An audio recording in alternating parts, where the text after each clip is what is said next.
Welcome back to Absolutely Marvel and DC. My name is Benny, that is Dylan, and that is Salad. We're a channel where we sit around talking about your favorite superhero TV shows and movies. Everything from discussions, rumors, theories, and just having a good time. Today we're going to be talking about the Easter eggs from Spider-Man Far From Home. So, No Way Home. No Way Home. My bad. There's a lot of home in these. Thankfully, that's over. So Not doing that anymore. Instead of us trying to guess or remember what we saw, I've pulled up a couple of lists of the Easter egg listings, and we're going to decide if these I've got one list of 25, one list of 15, and I'll try not to do any of the one of 20. So I'll try not to do the double disc, but we're going to decide if these are Easter eggs or not, and if we saw them in the movie. Okay. All right. Does that sound like a plan to make this one? Yeah. Also, big time spoilers for No Way Home. If you clicked an Easter egg video not expecting spoilers, that one's on you. That's on you. That's fair. Totally. All right. Unless Dylan was like, oh, the Easter eggs, no spoilers in the title. I don't know why I would do that. Very deceptive. Okay, so off of Screen Crush, then first one, we got Rogers the Musical. When they're making he passes it. Yeah, which is a crossover from the Hawkeye show. Yeah, when they're running down the street in Times Square, he passes Rogers the Musical. So that is our first one. I did see that, and I kind of went, haha, Rogers the Musical. So this is very I guess everything in the MCU is kind of all happening at the same time again, which is fun. I think this takes place before Hawkeye, because in Hawkeye they talk about like the new and improved Statue of Liberty. So I'm guessing that I would assume Hawkeye takes place during, because again, full spoilers, the Statue of Liberty is destroyed again at the end of well, this just movie. that part. Yeah, that's true. Yeah. But it's not. But they're not done putting it up. Yeah. Well, you can go see a half-finished Statue of Liberty. That's true. Yeah, they're not gonna. I don't think Yelena actually wanted to go see it anyway. She just knows the she thing referenced that's it. You know, it's like a thing. Yeah. So. The next one, I don't know if this is so much of an Easter egg, but I'm going to name it. Number 2 for them is Delmar's Deli. It's the deli that he frequented in Spider-Man Homecoming. Oh. The original Delmar's was destroyed in that movie. Yeah. No, I didn't see that. I caught that. I mean, it was Delmar's 3, so apparently it got blown up again at some point. That's great. I mean, I saw the deli. I did see that. I don't consider that an Easter egg, though, because that's just in this franchise. Yeah, that would be like, and Happy Hogan showed up. Like, yeah. He was in Iron Man 1, 2, and 3. It's just a background thing, similar. Yeah. I'd say that's the same as the Rogers the Musical thing. Okay. Number 3 is the Edith glasses, which they hide really quickly when the damage control shows up. Yep, they took them. That's not his anymore. They took them. That's right, yeah. Yep, they took them. They took all of it.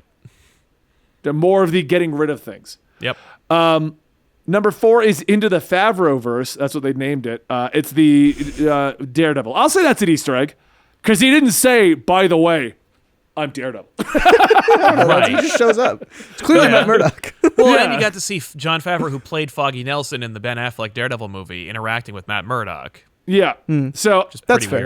I did like that. We got Matt Murdock. We got the new one. We got Happy Hogan dealing with him. And I consider that an Easter egg because, like I said, he wasn't like, by the way, I'm Daredevil. Look out for season 4. I can imagine people who know nothing being like, what a distinct lawyer. Why would they do that? Yeah, what an interesting guy. That's very fair. Number 5 for them is One More Day. So basically the concept of him erasing everything. Yep. I don't know if that's an Easter egg so much because that's just the plot. Just a reference. Yeah.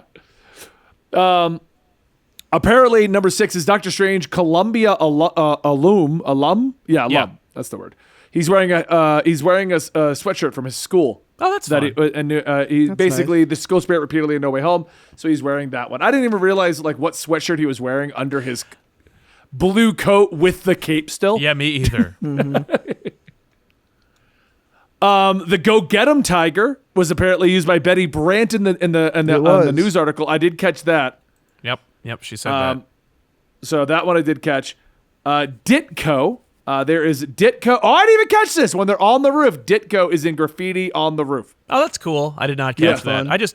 Whenever I look at New York graffiti, it all just blends into that's just graffiti. It's just artwork half the time. I'm like, oh, cool. Yeah.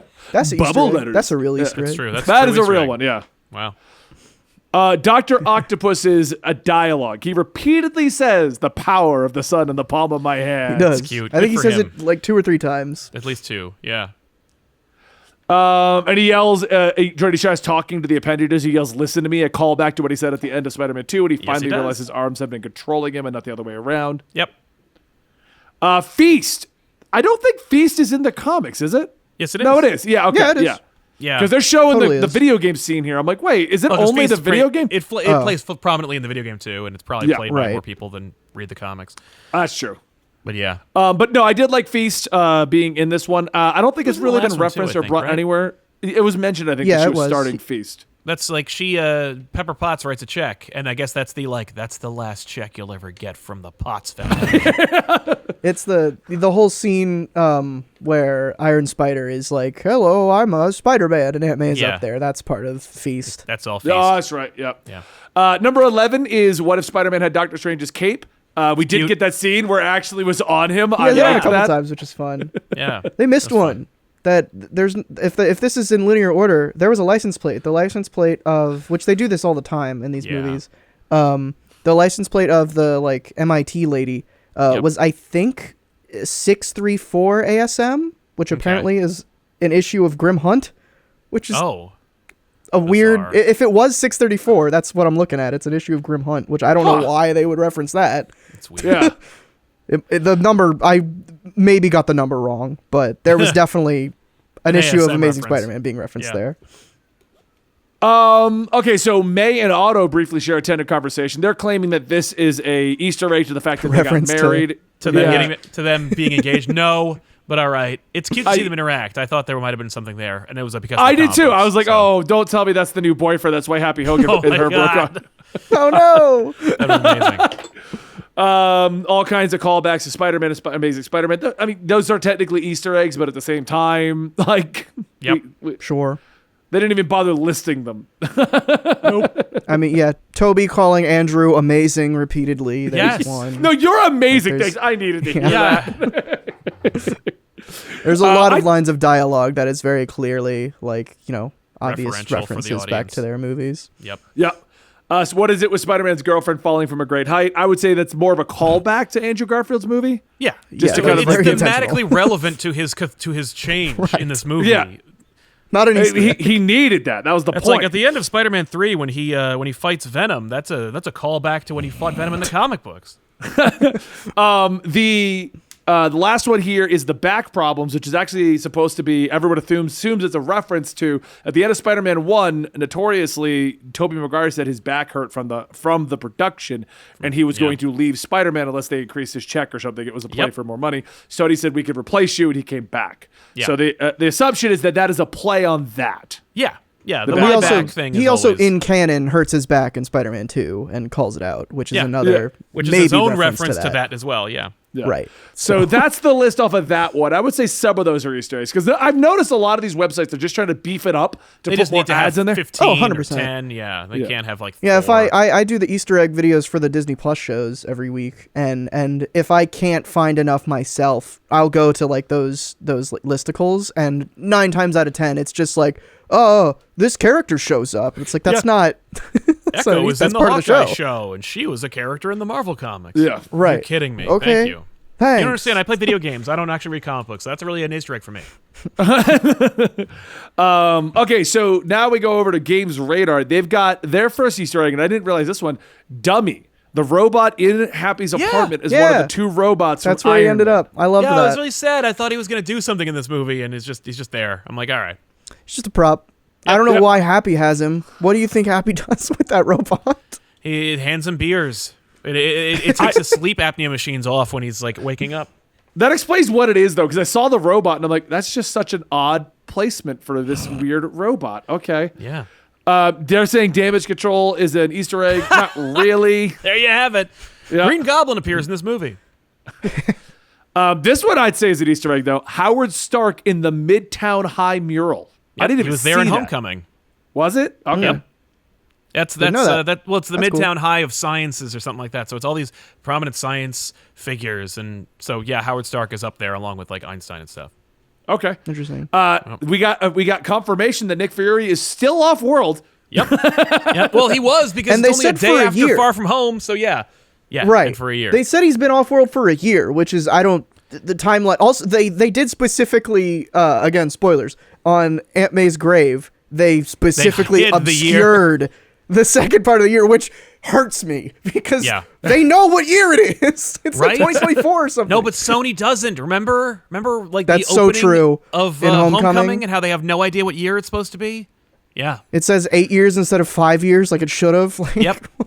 Doesn't make any sense. Next Easter egg, which I'll give as an Easter egg, MJ Watson. Her saying Watson. It's weird. Sure. It's a weird decision, but all right. I think you could... the interesting thing is they very clearly made an effort to have her say that she doesn't go by Watson, which is like, okay, she doesn't like her dad's side of the family, probably. Yeah. But like you could have also when Norman called her Mary Jane, she could have been like, no, I don't go by that. Yep. And then it's like, oh, okay, so she changed her name completely because she doesn't want to, which like fair enough. But no, they were like, no, she's Watson, but not Mary Jane. Matt Murdock is technically an Easter egg because they didn't actually say who he is. I'll give them that. Matt Murdock. Very fun. Yeah. Feast, they got that listed as one of their Easter eggs. And then here you go. This was a good word for you, Sal. All the Spider-Man villains. Yes. That's not an Easter egg. Spider-Man appears in this movie. They're like Green Goblin, Dr. Octopus, Sandman, Lizard, and Electro. They're all Easter eggs. Yeah. Yeah, if you didn't know who they were by the end of the movie, here you got to go to a list to figure out who Norman Osborn is. Yeah. Then we got Norman Osborn's Green Goblin colors. Because he's in green, and then he wears purple. Just wardrobe. People don't know what they're doing. Smart wardrobe. Okay, then we got I'm something of a scientist myself. Yep. The template used to put Sure, that's an Easter egg. Sure. You got one. Captain America's shield, a Statue of Liberty. Bizarre, that's and just also that's just a plot point in the universe for some reason. Tobey Maguire, Andrew Garfield's Spider-Man histories. I wouldn't call that an Easter egg. Their theme songs played in the final battle, though. I didn't catch that. I couldn't hear a damn thing. Yeah, it's very, very subtle. They released the soundtrack earlier today, and I listened to it before the review, because one of my points, I didn't mention it in the review, was I think that they didn't go far enough with the score. Agreed. I think it was fun in some moments, but like it's mostly Tom's theme that plays. You can hear the other ones, but it's very subtle and it's very quick. Yeah. Tobey Maguire's web fluid, that's not an Easter egg. Oh, my God. Great scene. Not an Easter egg. Good scene. Fun scene. Peter's recreating the Spider-Man pointing meme, which you guys said on our full review that is not did not see that, happen. But all right. I've seen it on Twitter. There's an image of it, and it's like maybe it's intentional. Rhino from Amazing Spider-Man gets a mention. Yep, they reference him. I'll give that as an Easter egg. Uncle Ben gets a mention. No, they're Uncle Ben. Yeah, they're Uncle from Ben's. The others. Yeah, that's not wrong one. And then with great power, the Electro suit is a callback to the comic books. It's yellow, kinda. Yeah. Well, he has the thing when he uses his powers, which is kind of cool. Yeah. Toby's back issues. We already get that one on the other list. Gwen Stacy callback as Andrew saves the day. We mentioned that. We didn't mention that on the other list. So yeah, he comes down, rescues MJ. Yep. We have the fun moment with that. I did like this one, a black Spider-Man. Jamie Foxx assuming that he was black. Oh yeah, that was a cute moment. Yeah, and he's like, there's got to be a black Spider-Man out there somewhere. The audience lost it. Yeah. Yeah, same. And then multiversal figures in the sky currently identified are Rhino, Scorpion, Watcher has been suggested, and Black Cat. Is it I've heard Black Cat. Huh. I saw personally Rhino and Craven. I saw Craven as well. I didn't see Craven Rhino. Was very central. That was so to be. Craven and I think Rhino were very, very clear. Like, I don't know how you pick Black Cat out of a crowd like that. I don't know. You take a picture of it and look at it out like later. Yeah. Right. The Lego Palpatine was a callback to the first movie. Yeah. Where they made the Death Star together. That's why he's cute. holding on to it. Yeah. Yep. And in the final scene, Tom Holland previously teased that moves from Spider-Man's PS4 would make its way into No Way Home. And the theory is that final scene where he's in the new suit is when that is. That wouldn't surprise me. That makes sense. So last one, I'm going to see if there's any other Easter eggs in here that are not already mentioned. Yep. Okay. What is this? This is just the story. I'm not even joking. Oh my God. The forgotten origin story of Peter Parker in the MCU. The trailer opens up. Wait, this is a trailer Easter egg? All right. Oh, it's the trailer Easter eggs. My bad. My bad. I'm surprised neither of those lists had the license plate thing. That makes me feel like I'm crazy and I invented that.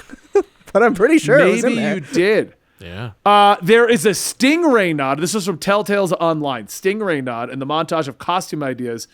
Wait, which movie is this from? Right. Far From Home? That sounds like Far From Home. Yeah. No, I guess not. Who's Stingray? That was one of his outfits when he was making up other outfits. Well, like the Identity Crisis? Yeah, you know what? I don't know where this one is going, what movie this is from. It says it came out 6 hours ago. Oh, it's 25 Spider-Man Easter eggs hidden in every movie. Oh, okay. I see. Okay. Fair enough. Get your clicks. Whatever. Yeah, exactly. I mean, it came up when I did the search. All right, so there you go. I actually don't think... I feel like this movie was less Easter eggy and more just fun references and callbacks. Yes, agreed. Yeah. It's weird that when you have a movie about the multiverse that there's not a whole ton of Easter eggs, but it happens all the time with the Disney Plus shows too. Is it's like in the latest episode of Hawkeye where a major character crosses over, it's like there's not a whole lot of Easter eggs because it's like that's it. And it's not every movie needs to be like, did you see that? Whoa, that's crazy, because it doesn't really service the story. There's no point to it. It's just kind of it's just for people like us to sit around and go, guys, can you believe? I think this was a callback to this, which is a callback to this, which is right. I think most of the time Easter eggs are just born out of like you see this all the time in superhero movies where it's like there's a building and you need to name the building, or there's like a cross section, like a street, and it's like, just name it after a comic book creator or something. That's where most of them come from. Yeah. But all right, well, we are absolutely Marvel and DC. I'm Benny, that is Dylan, that is Sal. Join the family, join the Absolute Armada by hitting like, subscribe, and turning on your notification bell. And we will be back with post-credit scenes discussions early next week. Thank you, guys. See you soon.